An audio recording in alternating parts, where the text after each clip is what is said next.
Good evening, YouTubers. Welcome to episode 80 of Shrigleytube TV. Thanks for returning. If you're a returning viewer, if you're new, welcome. Hope you enjoy what you see.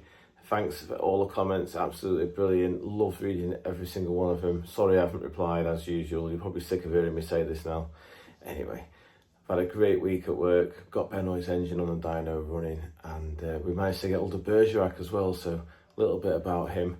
And then we topped it all off with going to stock cars on Saturday night at Bradford, which was absolutely superb. Unfortunately though, my phone went flat as soon as we got there, so I've been unable to take any recordings.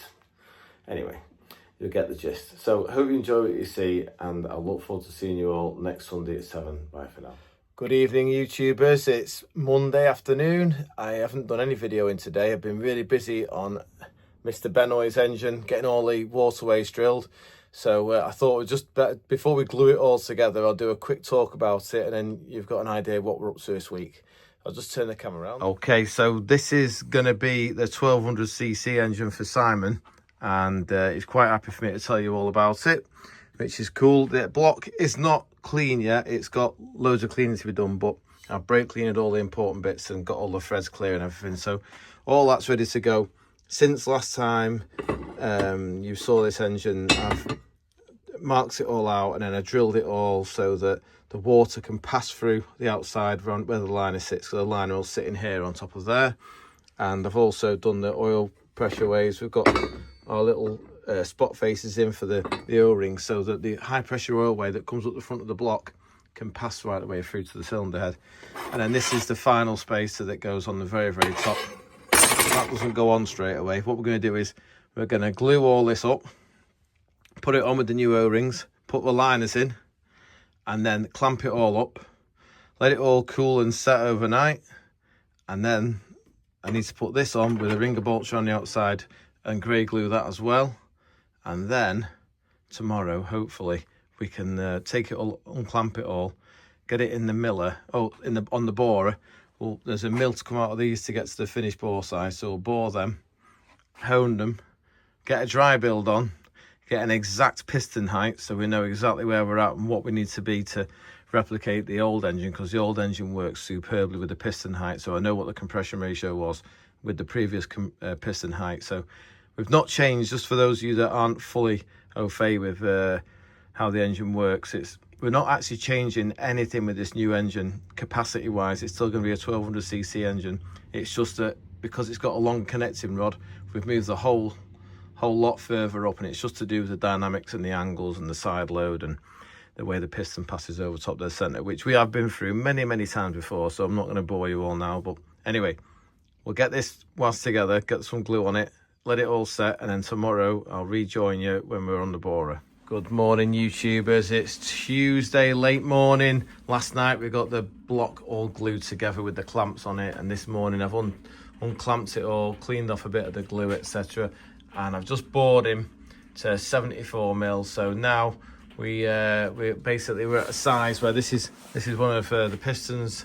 It done a season, but it's a proper forged piston. It's not bothered in the slightest. These are going to go again, no problem. So it won't actually go in the hole because it's measured that when we take the fourth hour out with the honer, that'll give us the running clearance then. So it's like, effectively, it's like size on size at the moment. It would go in if it gave it a push, but I don't want to screw up all the skirts. So I'm not going to hone this straight away. We're going to put it on the miller next, and we're going to skim the top of the block. Just a minimum skim. Then I'll hone it, and then we'll get a dry build on, check our piston height, work out what remains to come off the top of the block, do the final skim. Then we've got to get in a cleaner. And I'd like to think that by the end of play today, I've got a kit of bits worthy of putting together, because we could build it on, I'm on late on Wednesday, so we can work through till like 9-10 o'clock. If I can get it built Thursday, set on, oh my goodness gracious me. If I can build it on Wednesday and let it set overnight, Thursday, we get a tune out of it. It'd be great, that. And then we can get it ready for maybe Saturday for Simon to pick up. All being well, of course. But we'll just crack on with the job in front of us for the time being, not worry too much about what else we've got to do. Okay, so over here we've got Simon's new Will Parry exhaust manifold. This is going to be really nice. He makes a real effort to get all the lengths exactly correct. One day I'll get an interview out of him. on how he does it all. It's really clever. He fires like some sort of frequency down the pipe, and then the amount of time it takes to revert back to the sender tells him the exact volume of that pipe, so we can match all the primary lengths and the secondary lengths, etc., to the collector. Now, this is one of our what we call a straight run inlets. So if you look, it's a very gentle curve on here. It's virtually straight, and you can't really see the light. I've not got a torch prepared, but it's a right good run through to the back of the valve. So if I pull this off here one-handedly, oops, you'll see the cylinder head again. We've cut it all back, so it's all machined back at an angle, and the studs have been re-drilled and tapped so that they're obviously at 90 degrees to this face, so it all pulls it nicely against the head face. So I've got a bit more work to do on the head and a bit of fettling on the manifold. We've got to obviously open these up, because I've measured these are 43mm and we're on 45mm carbs. So I like it does it like that, because it means that I can mark it all out and make it absolutely perfect, so there's no step in the transition from the carburetor over to the manifold. So we'll do all that next, and then get this block skimmed and just keep going. Okay, YouTubers, it's Tuesday afternoon. We've been making steady progress.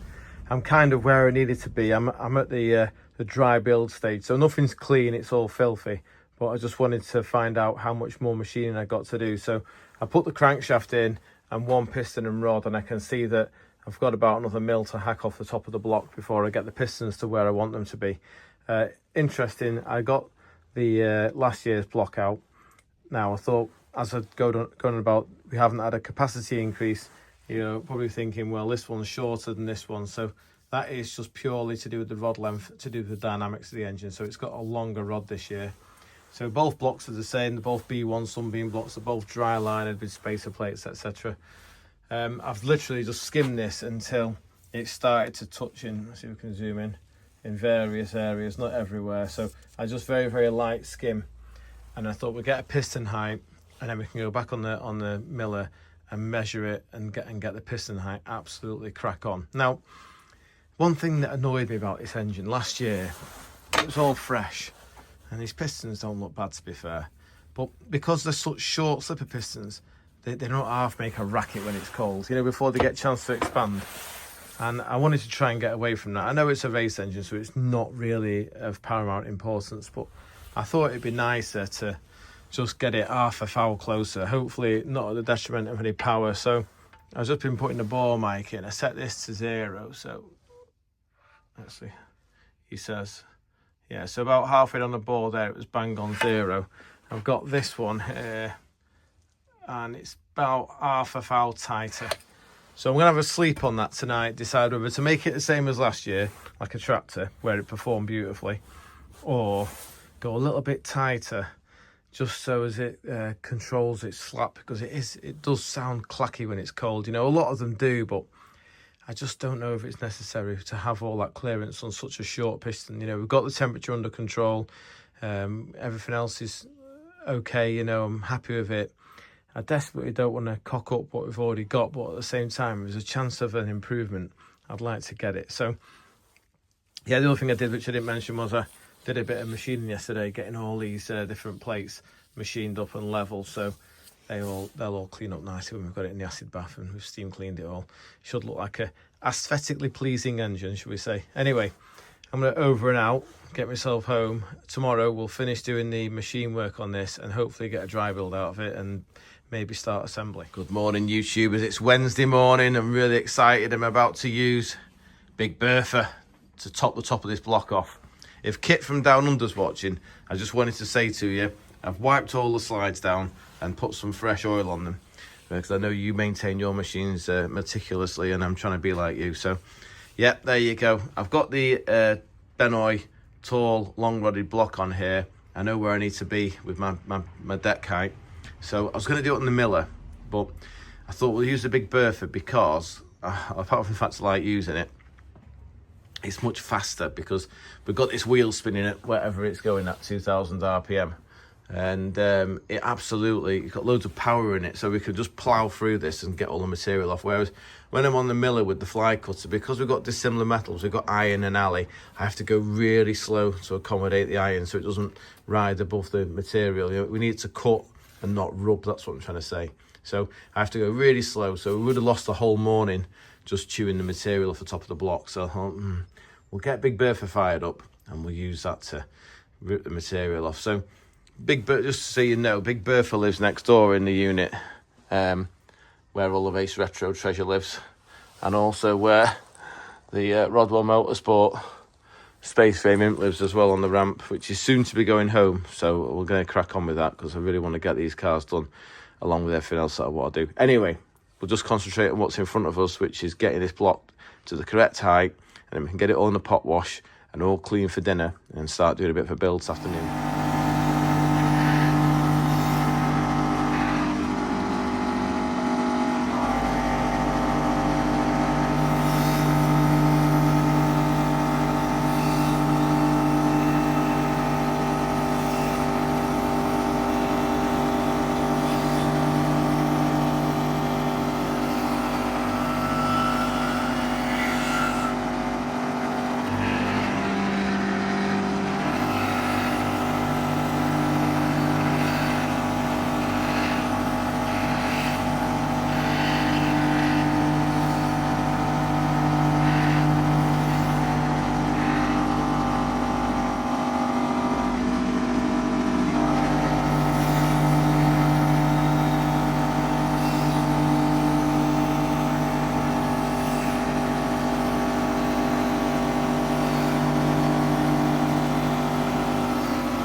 Okay, chaps, finished skimming Simon's block. What an absolutely superb job this machine does. It's beautiful. I've just given it a quick faceplate, and it's, apart from the fact it's absolutely covered in swarf and grinding dust, it's a brilliant job. Absolutely fantastic. Now, for those of you that are interested and love old machinery, you'll notice I was putting like half a thou on at a time, and what blows my mind is how accurate the machine is. That motor there is hanging on chains. Can you see the chains up there?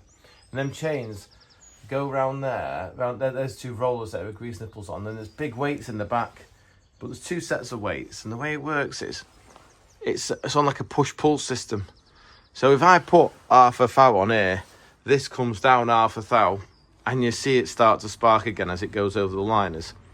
If I take half a thou off, the head goes up half a thou and the sparks stop. How have they managed to get that accuracy? You know, back in the day, it just blows my mind as to how good the people were that designed and built these machines. I mean, and this hasn't been looked after. This is a 55, 60, no, probably a 70-year-old machine or something. Anyway, just blows my mind. It's brilliant, absolutely brilliant. So if you notice at the end, we did a load of passes just on half a thou cuts, and the idea is to make sure that we've got no eye spots, no undulations. It's all nice and smooth. All the lines are level. Obviously, if you look at the way the wheel cuts, it's got a lot to cut there and not a lot to cut there. So we have to be careful we don't end up with a scissoring effect. That's why I always let them spark out at the end and do a few passes. And then we know it's all going to be perfectly flat. I've just ran a faceplate over it with some 240 grit, and it's absolutely flat as a pancake. It's beautiful, that. So we'll get that off. It's going to need a right good bath because it's absolutely full of swarf. But I thought what we'd do, or what I'll do is, because we've had Bertha installed, he's done a few jobs now, and we've been working around the maintenance side of it, because Kit from down under keeps on giving me grief. What we're going to do next is, you see this pump down here?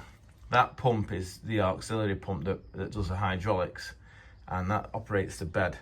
Now, I don't think the oil has ever been changed. I reckon that pipe there, I can suck the oil out of there or spin it round and drain it or do something. So I started working for Bob in 2005 and certainly don't remember him maintaining the machine anyway. So the oil's going to be old. So we'll get that drained out of it now and then we'll organise some fresh for the next time we run it. Okay, chaps, I'm squeezed in down by the motor and I've just found this. So I'm going to snapshot that and go to the local hydraulic place and get some more oil. Now I just undone this lovely, look at this lovely milled knot on here, and the oil started to leak out of it, which probably means it's got water in it, unfortunately. But yeah, it started to flow out, so I don't know quite what the deal is there. All I can think is some contaminants. So we've got this nut on the back here, I've just undone that. I reckon this should move now. Oh, I see. So we can do that, can we? Oh, there you go. Right, we'll let that... Oh, look. Oh, no, it's full of water. Oh, my God, I'm so sorry, Bertha. I had no idea you were suffering like this. Right, well, at least you're still functional. Well, hopefully the oil has been at the bottom of the tank and not at the top. Well, obviously it will have sank, so... Yeah, oh God, that's been going round. That's why it's all emulsified. It's like a Hillman with a bad wheel string. Oh no.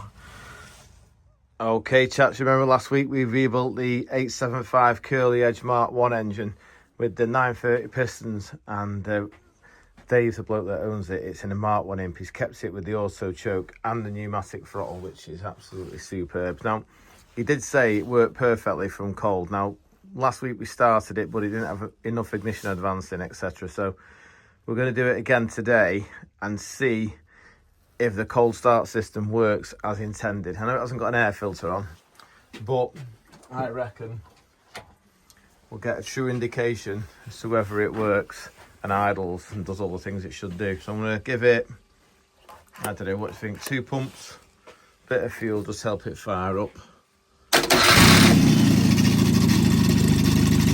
Oh my God.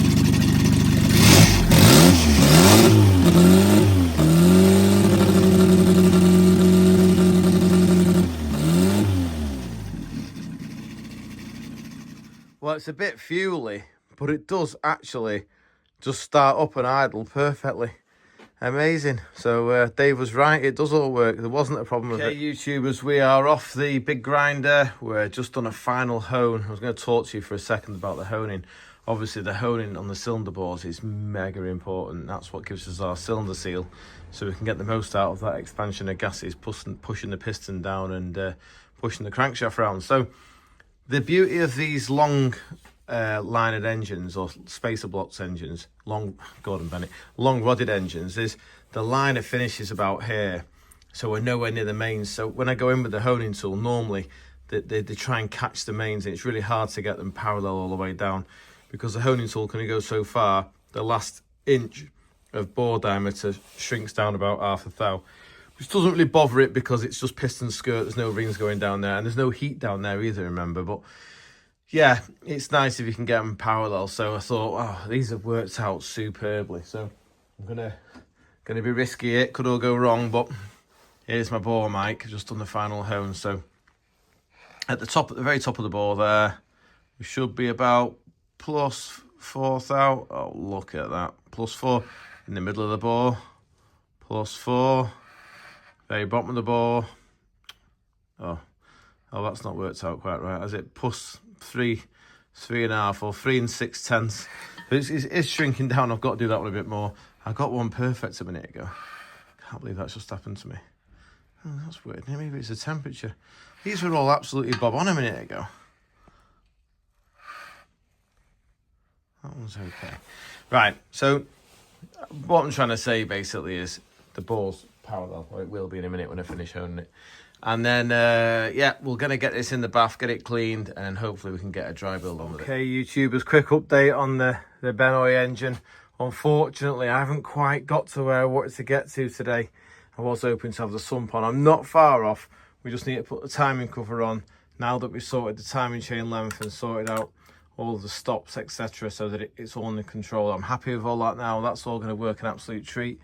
I just need a few more hours and I haven't got them tonight. So we'll come back in the morning and get the sump on, get the front cover, which means it will then be Saturday before it runs, which isn't the end of the world, but it would have been nice to have had a tune out of it on Friday. But I'm in on Saturday, so we can still run it together on Saturday before Sunday night show. Good morning, YouTubers. It's Thursday morning. I need a time machine. I can't believe I keep predicting where I'm going to be and just completely missing a target. So it was late night Wednesday last night, managed to get the bottom end together, so that's all in and going round beautifully. So I'm happy about all that. But I thought, ooh, we better get the head built up because we have to put the head on first so we can work out the chain length. And I just hope I've got enough chains in stock. I buy them in all different lengths because obviously this is going to be an extra tall block, this.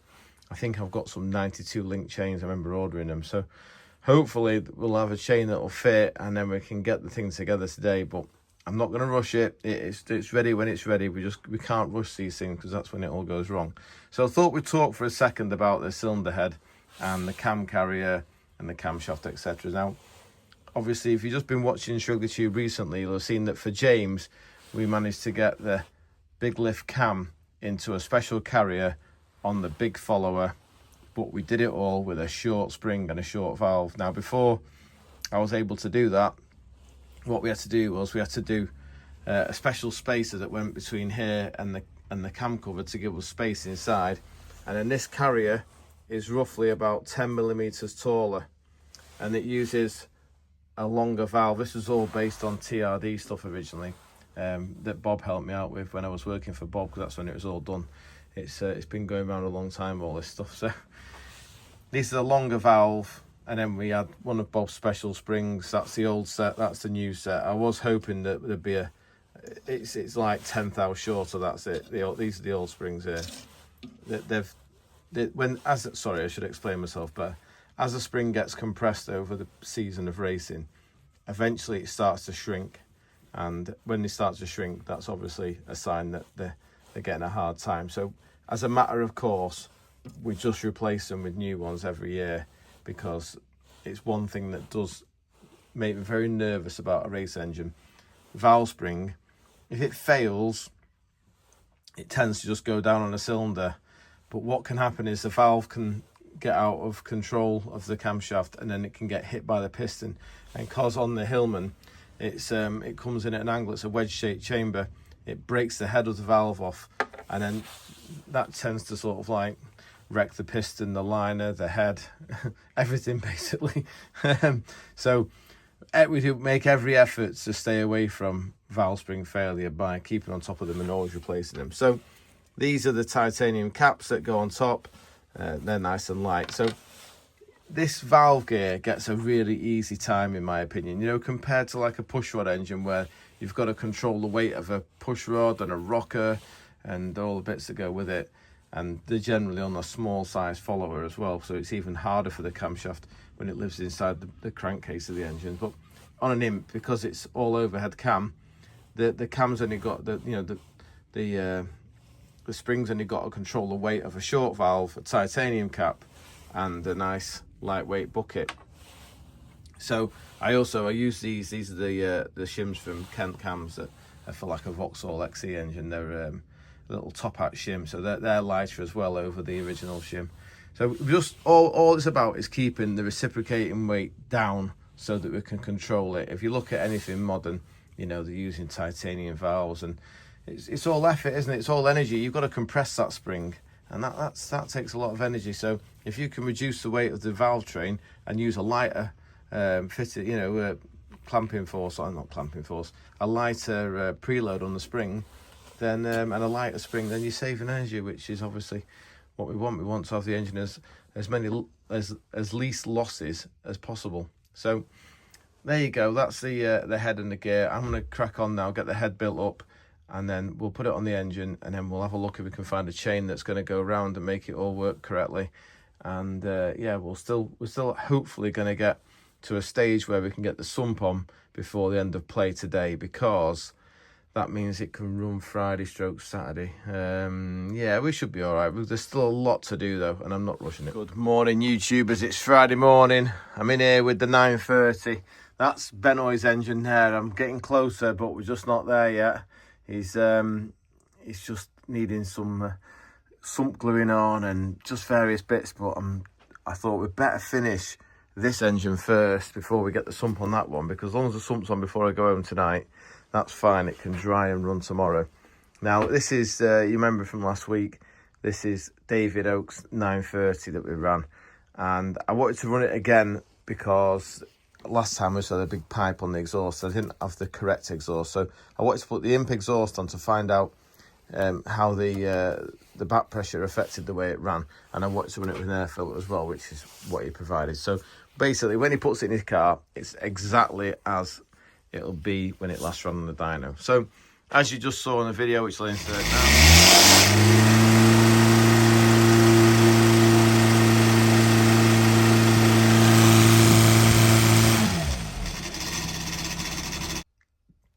the torque had dropped from roughly about 62 to about 60, 59 foot-pound, or pounds-foot, as someone keeps telling me on the comment section to call it. So, we dropped a couple of foot-pound of torque. Now, I've had a look at the plugs, and the plugs, to be fair, look okay, but what I'm going to do is, I'm going to pull it. I'm not really that keen on these Bosch Super 4s. I'm going to pull it off them and put it on some normal plugs, and we'll try it again, and then we'll have a look at the plug colour together and decide if it wants more fuel. Because you would think, being on a bigger bore, we're going from 68 to 70 mil, so it's a 930cc, you'd think that it'd go lean, but it doesn't always work that way, because obviously we've got like a choke inside the carburettor, and obviously a lot more air going through it, so therefore there's a bigger depression, so it pulls more fuel through. So a carburettor is such a clever device, you know. It may be that we don't need to adjust the fueling on this, because it does run so well, and the giveaway that it's pretty close is it holds its torque beautifully. It just sits there, no problem, doesn't budge, dead happy. Right, over through here, I just want to talk for a second. This is Simon's manifold. Excuse the state of the workshop, I've given up on it because I'm moving, so it's just junk on top of junk. But this is Simon's new lovely wheel parity 4-into 2-into-1, all equal length with the nice straight runners on it. But not quite finished. I've just been scribing the line. Can you see it inside there?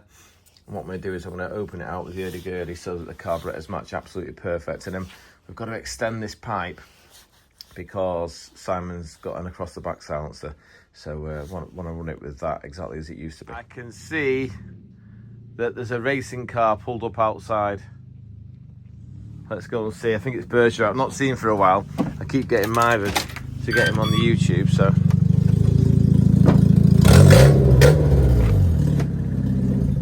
Is that a racing car, mate? Does that count as a racing car? The exhaust hanging off it. Where have you been? Overall winner of last night's Kirby Lonsdale night rally. You won something. Won. Have you been in a hedge? We won. I've been through forests, been in hedges, been around farmyards. You've scuffed it. Oh, that's just a minor bit of cone damage, that. Cone damage. Richard, Yeah. I'm glad I caught up with you, because I've got a bloke on the YouTube comments. He keeps asking for you. He goes by the name of Mick. Am I going to start getting fan mail soon? Mick Bratbury or something his name is. But we've got a friend in common, and he reckons he's a bit strange. He said he reckons he's got his spare room devoted to pictures of you and all your cars. Little shrine. Yeah, yeah. Oh, wow. So I'm glad I've caught up with you, mate. Well done. Congratulations. Yeah, that's fantastic. Good run. Apart from losing the exhaust on an enormous bump in the middle of the forest somewhere, it behaved beautifully. I thought I ripped the sump off. So obviously I don't spend money on sump jars and things like that. There's no need for that. Well, you don't spend money being a car dealer, do you? Unless it's absolutely necessary. So my £300 rally car, 5 years on, is still alive. I know, mate. How many winning events outright. one head gasket. One head gasket, yeah. Who was co-driver? My pal Adam Griffin, who is a very talented. He's the brains of the exercise. I was going to say yeah, you just went. Yeah, yeah. It's a bit of a. So yeah, no, it's a cracking event. Bit of regularity. Couple of special tests, so quite special for a 12 car rally. Lots going on. It was great. Ended in a farmyard with a load of time tests around the farmyard. It was absolutely cracking. cracking. It sounds 20 like quid great for a fun. night's worth of motorsport. You really can't. Oh, You can't mate, do better. all anyway. you need now is to have a family to slow you down. Why don't you get a couple of kids and spend your night going swimming and reading books and stuff? Maybe that's what I should be doing with my life, think you but, should be, know. yeah. No, But you keep on doing your valiant, mate. But yeah, good old Pepe is. So the big question, proud. what? Hang Pepe, on. he's called Pepe. How did you not know that? Give it a rest. You've called it Pepe. Pepe, mate. Sort yourself have you out. around this car? Full leather. I know it was Aircon, heated mirrors. air conditioning. Is this? Didn't you tell me a story that when they gave these away or something, you got Yeah, no. So it was sold in, where was it? In Holland, and in their equivalent of like Harrods, they had a pop-up shop, and the first person to buy one got a free diamond ring, and this was the car. What an I haven't engagement! got the ring, sadly. Oh, mate, look at it. I got to say, there's absolutely Who else goes nothing. rallying with Alcantara trim? You know. No, mate, there's nothing I like about this at all. It's absolutely It's the best horrible. car I've ever bought. On Value Hona. for money. Look at that. It's horrendous. Honestly. I'm glad you like it. But there again, you are a bit quirky. You like your quirky stuff, don't you? Listen, Yeah. have you got anything in the workshop? I have. The Stratus is back, the new Is one it? for paint. So you'll have to come down later and What see colour it. is it? Oh, should we just? Oh, come and see it. Yeah, Oh, right. yeah. Oh, well, I'll over and out now because it's a bit windy. I'm not sure how the audio is going to work out. But that, mate, I'm glad that you love it. That's all I can say. Well done for last night. Okay, YouTubers, we just held it flat out again there, and I'd look at the plugs, and I know they're not lean, but they are a little bit, and quite interesting. You can see because of the bad manifold design that number 3 plug gets more fuel than number 2 and number 1 and number 4. That's often the way with a log type manifold because of the phasing of the camera, etc. But basically what I've done, I thought we'll put it, although it holds its torque beautifully, I thought we'll just run the next size up drill through the jet. So it's on a 100. I've gone to a 110. So we'll put that back in. We know on the big dial it was doing roughly about 11 and a bit, which was probably about 57 foot-pounds. So we'll run it again now, and we'll see if it's helped it or hindered it.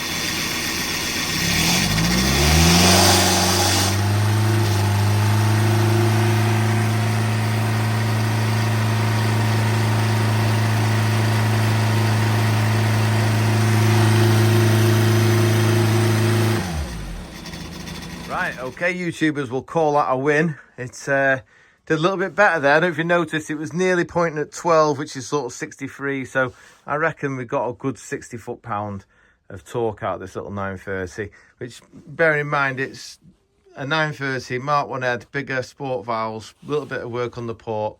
I think it'll drive nice, this. The plug colour looks superb. I'm happy with that. Just in case you ever want to meddle with your Hillman and get the main jet out, it's really easy on these carburetors. You see this this brass nut here, you undo that and there's a little screw, and that's your main jet. So you can get to it really easily if you're considering that your car might be a little bit lean flat out. So yeah, if you ever want to do this sort of thing on the road, just find a quiet country back lane, get it in 3rd gear, wide open throttle for 10 seconds. You can even do a trail brake if you want, so you can load it up and not break the speed limit, and then just kill the ignition, and it'll, when you take the plugs out, it'll give you an exact indication of how the engine's running. Because obviously if you drive it up the driveway in small throttle openings, you can easily sort of plug up if the idle circuit's rich, but we want to know what it's doing when it's wide open throttle under load. That's the true indication. Then we look at the plug. It's just what we've done there. Brill. Right, we're going to box this off now, and hopefully we'll get a chat with Dave in the morning when he gets here. Good morning, YouTubers. It's Saturday morning. I've just finished chomping away at Benoit's manifold. Hopefully we'll get that welded up. Got some work to do on it, and we can get a tune out of it. But first of all, we're going to finish the 930. Now, I was lucky I got up early this morning, coming to work. David's driving up from wherever he lives, down at Oxford or something, so hopefully we'll meet him shortly. But I thought what we could do is we could go on about the importance of retorquing a cylinder head bolt after the initial few heat cycles that it's had. So the reason we retorque the head bolts is because the gasket has like a steel firing. See that firing, and that's what seals the gases inside the chamber. So it's two flat faces squashing on that, and inside there is like card. So it's basically, it's this section. As you look at it, it's like a U section with card up the inside of it. Now, on modern engines where they still use a head gasket, they use something called a stretch bolt. So when they tighten the bolt up on its initial torque, when they build it in the factory, the bolt has like a torque figure, and then it has a stretch. So you might have seen it on the cards that come with the gaskets. It says like 90 degrees and then 90 degrees, and that's where basically you're stretching the bolt. So the bolt's stretching, but it's designed to stretch. It's made out of special material, and the idea is that it keeps a real good clamp, a real good preload on the cylinder head gasket for the duration of the engine's life. Now, the Hillman is a bit different to that because it's early, so it's 1960s or whatever, or late 50s when it was designed probably.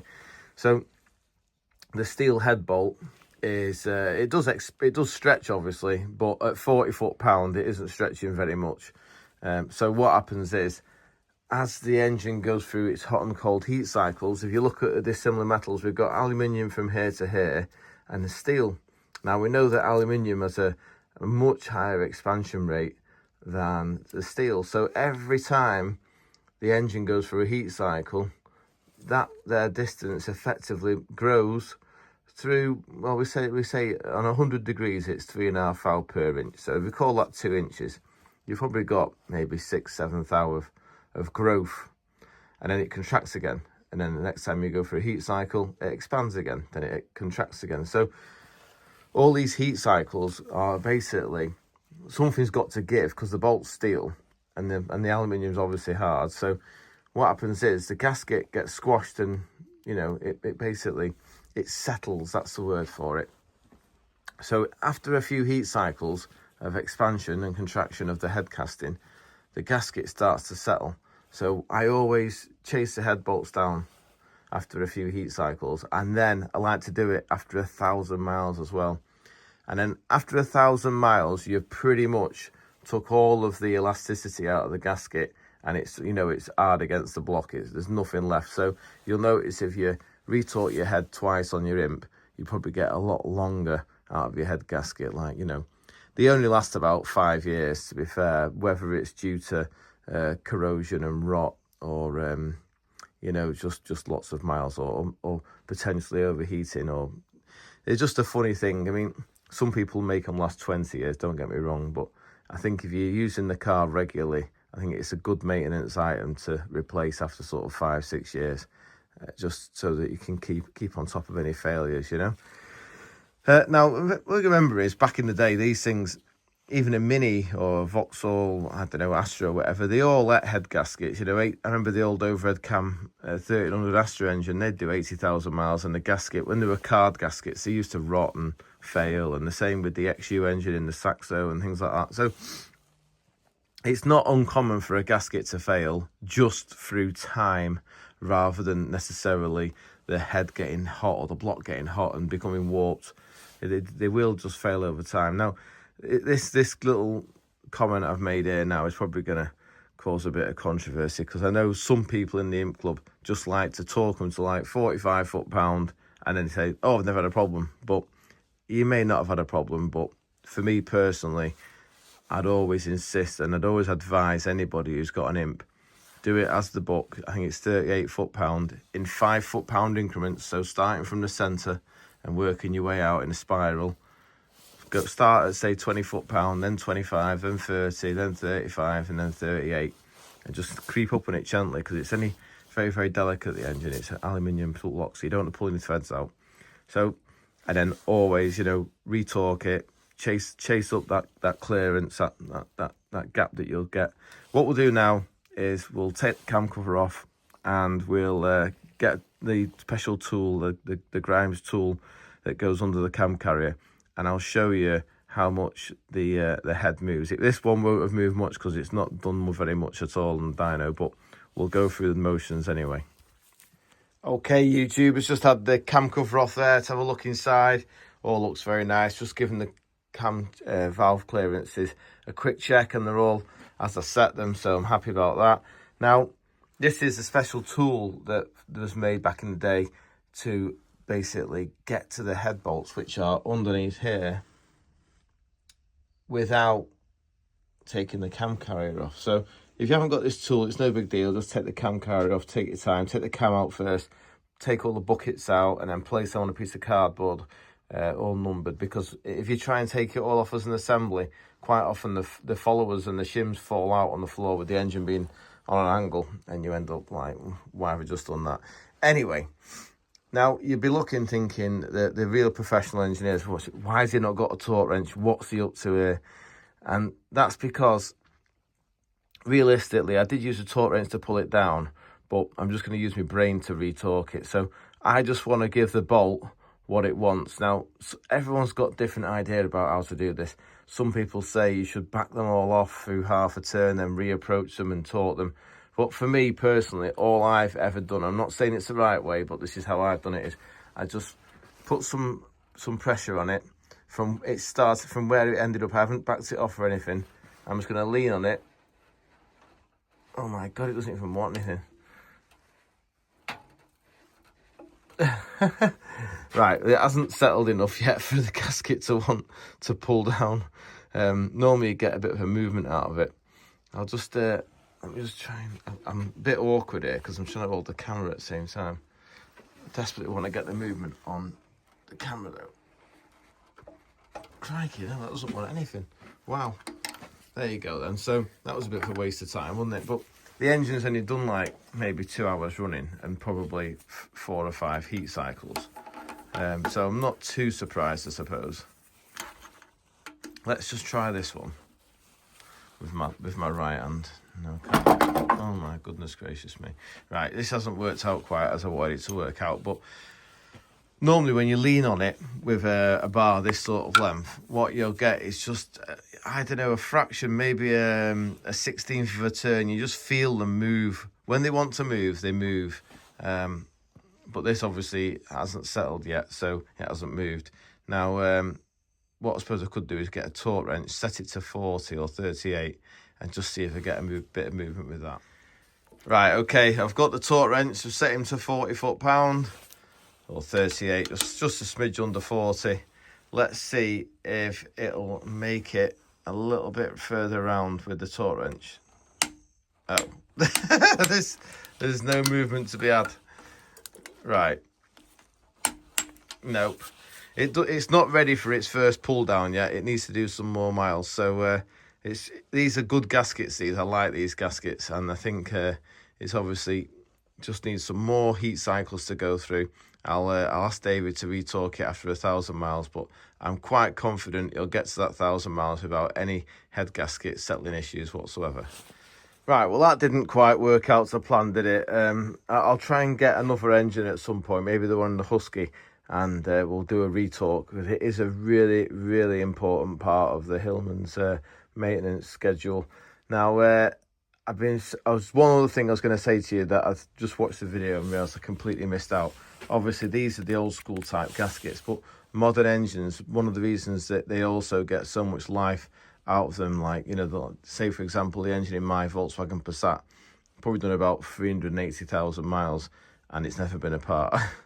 Now, part of the reason for that isn't just the stretch bolts. They've also used something called a multi-layer steel. You'll see them advertised as an MLS head gasket, and obviously it's like 3 sheets of steel with an embossed edge around the firing to create more clamping where the cylinder seals, and they just work superbly, because what they allow is the if you can't believe it really, but everything moves, and because it obviously is steel, it can shimmy around and it doesn't upset itself. It doesn't, you know, start to fail. The gasket remains in one piece, and obviously being steel, it's much stronger. So yeah, brilliant. And really a multi-layer steel gasket for the imp would be a fantastic way to go, but it's really expensive to get the tool in, and because of the design of the imp, I'm not going to get into a mega waffle, but with an imp with an iron liner, a big one, because the liner sits halfway down the block, and obviously we've gone about the expansion rate all the time, it's not particularly ideal, though people have used them with good success. Anyway, we're not going to get into all that now. I was just going to say, I'm been really impressed with this engine. I love a Mark 1 early engine, and it feels like, I can't believe this one, and then the next one we're going to run is like a completely different kettle of fish, which I'm hopefully going to get running for you guys before the end of play today. So I'm going to do one last start up of the engine with the auto choke. Now, last time I pumped it twice. This time I'm just going to literally turn the electric on, and we're going to see if it'll just fire up on its own and idle.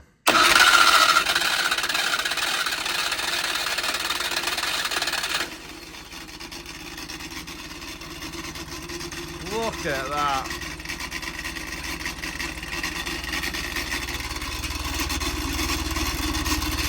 $550 RPM. Superb. So there you go. They could have left the auto choke on and the pneumatic throttle. I'd have loved it if they kept it, but anyway, I'll have to find myself an early imp one day. Maybe Dave will sell me this one if I ask him nicely. I'm not sure what's going on with the workshop, but I keep on finding big giant bumblebees in the workshop just cruising around. This guy was on the bench. I think he must have been flying around all night trying to work out how to escape. So I've just put him on the roof of the car outside in the sunshine.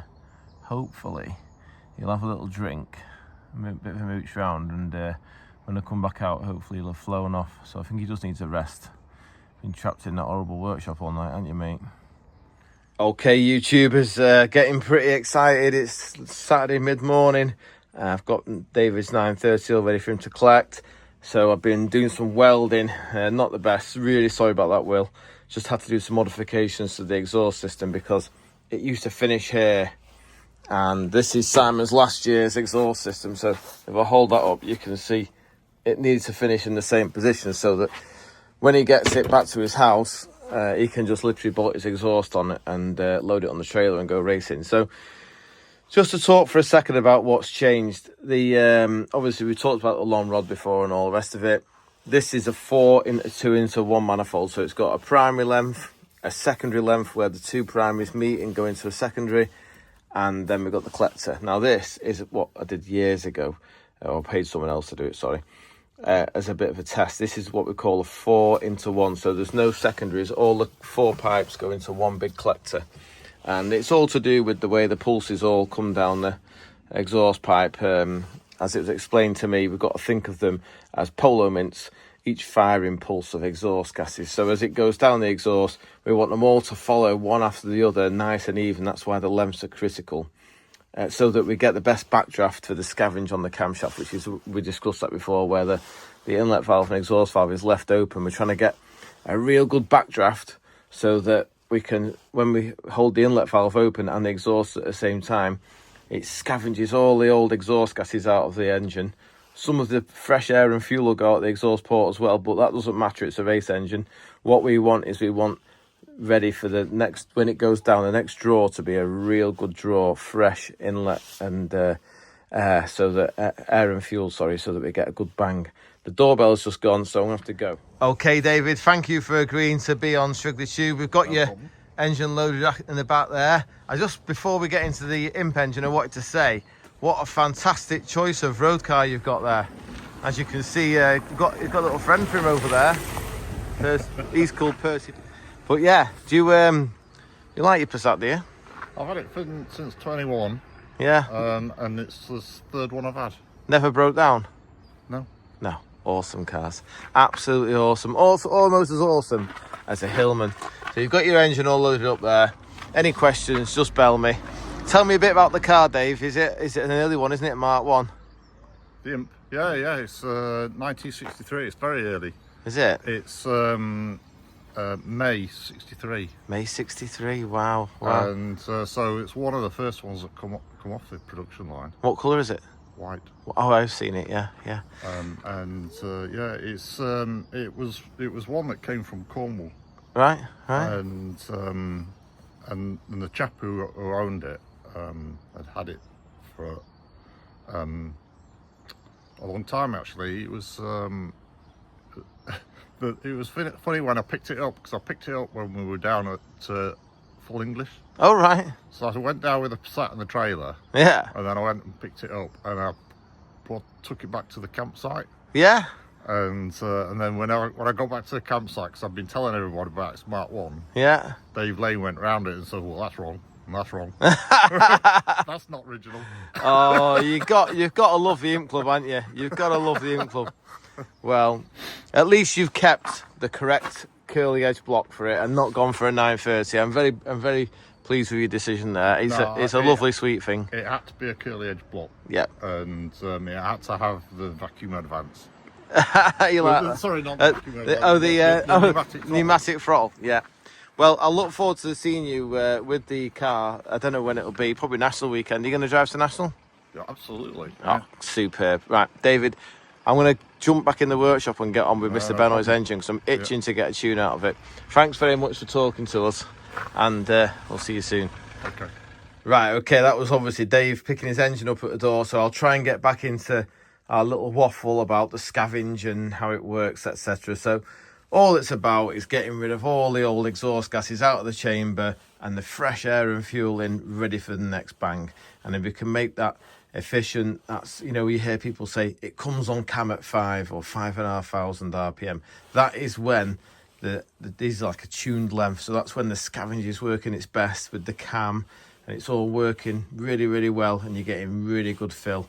We get a really good bang, and then hopefully that's somewhere, well, normally that dictates where your peak torque is. So what I'll say next is just a little bit of a comparison. That's the new manifold. That's the old one, bit of a better angle there on the photograph so you can see how the turn has changed. And then if we get the torch, look at this for a run. I'm pretty sure if we get the torch right, we can see all the way through to the back of the valve, which is handy. So I've opened these out now to 45 mils, so there's no step in transition where the carburetor mounts to the manifold. And what I want to say is, Will, you've surpassed yourself here, mate. These bolts are sometimes a bit of a pig to get to, but look at that. He's drilled holes in the manifold flange for me, in the carburetor flange, so I've got access. So brilliant that, Will. Good thinking. So just makes the job easier.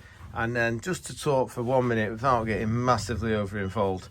This is what I'm talking about. This is the overlap of the cam. So can you see the inlet valve is starting to open and the exhaust valve is on its way to being shut, but both valves are held open. So in this instance, it's 175 thou on the inlet valve and it's roughly about 155 on the exhaust. That is 155 thou open and that one's 175 thou open. So that's our overlap, which is dictated by our lobe separation angle, which is how much the lobes in relation to the camshaft are positioned, should we say. So yeah, well, we won't go crazy about it, but that is how your Scavenge works. It's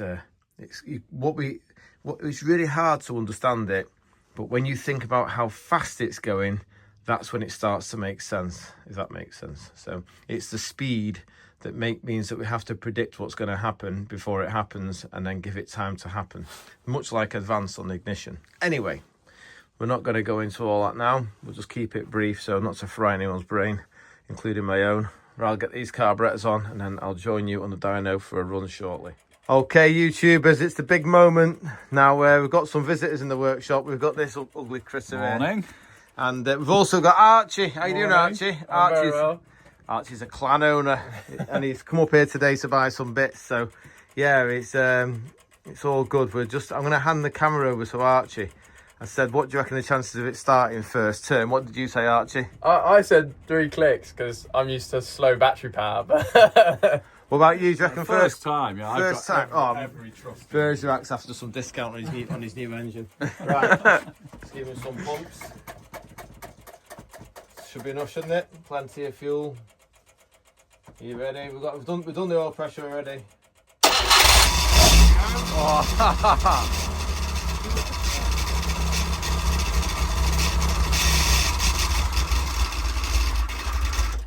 Right, we'll put some water in it. that was the result, wasn't it? First click. Half a turn of the engine. Half a turn, brilliant. Let's hope it stays running. Okay, YouTubers, we're on the dyno and running, and we just put a little bit of gentle load on just so he doesn't oil up a little bit. I don't want him to glaze and stuff. So I've just been talking to Archie now. Archie, I believe you work at, is it M Sport? Yeah, that's correct. Wow, and how does it differ working like such a clean environment like this place compared to where you work? Oh, it's exactly the same. It's not. I mean to double No, it's not. Right, don't let me get carried away. We're not doing more than 6,000. The customer, Simon, is going to be watching this. It's going to be running for about half an hour, so not even that. We're just going to give it some gentle. See how it's shaping up. It looks like it's strong as anything. We'll just maybe go wide open at 5 and see what happens.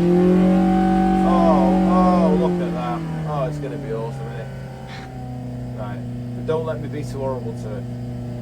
It's got to make friends inside. Oh, I love how groggy it is down there.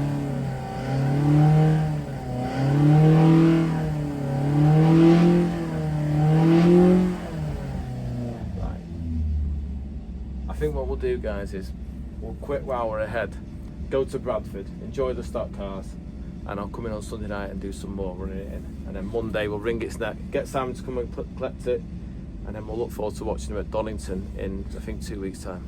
Okay, YouTubers, walk down to Bergerac's little treasure trove. What do you reckon?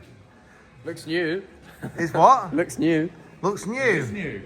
Crikey, it's bright, isn't it? What's this? This looks My nice. new little toy, nice little tight foot. Have you treated yourself to that? Yeah. Well, I couldn't say no. It was 2011. It's done 1,500 miles from new. It's like a brand new bike. It's amazing. Hang on, it doesn't look like it's been made in 2011. Look at all this. Carburetors? Is it Chinese? No, is it? Of course, it's not Chinese. Well, where's it been made Wash your then? mouth out.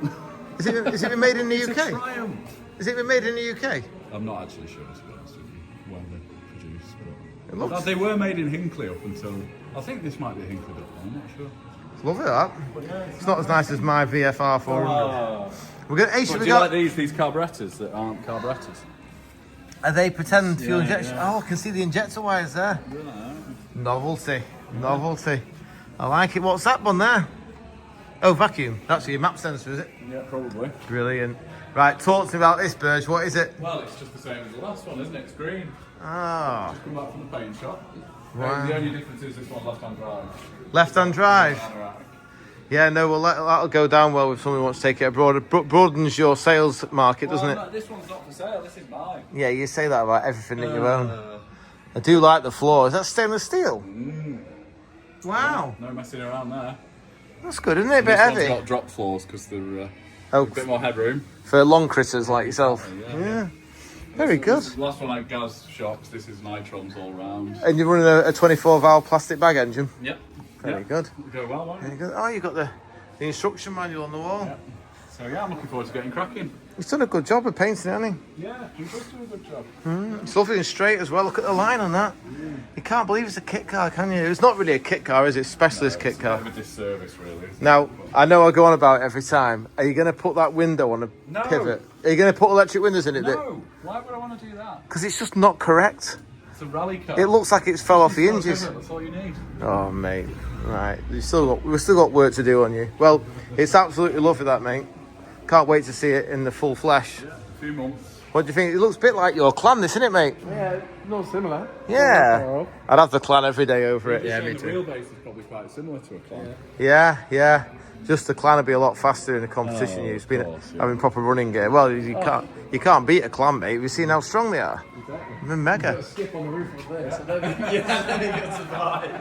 So you see that 931 Motorsport? That was from when Alistair and John had this unit, and he had his little Porsche in there. You won't be able to show his newspapers that you left on the wall either. You won't be able to Oh show no, them on YouTube. no, we can't do that. There's kids watch this. For posterity. Did you? I bet.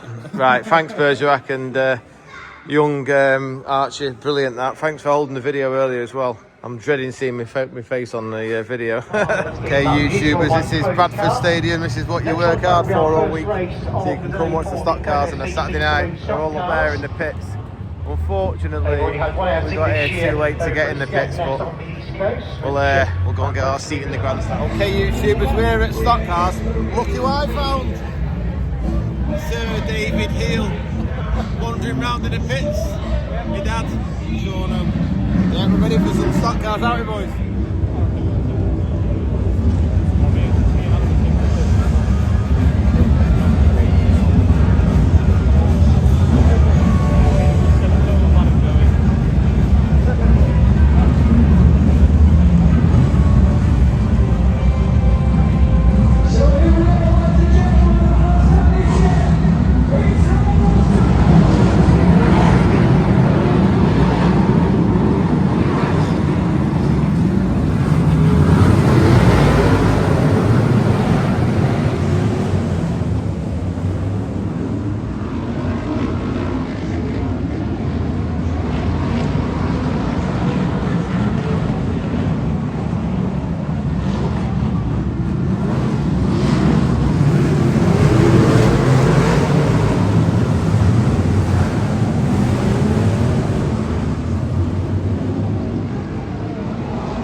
congratulations YouTubers, you've made it to the end of Shrigleytube. Bit shorter than last week, so not so many coffees to get through it all. Well done anyway. I hope you enjoyed what you're seeing, and I look forward to seeing you next Sunday at 7. Bye for now.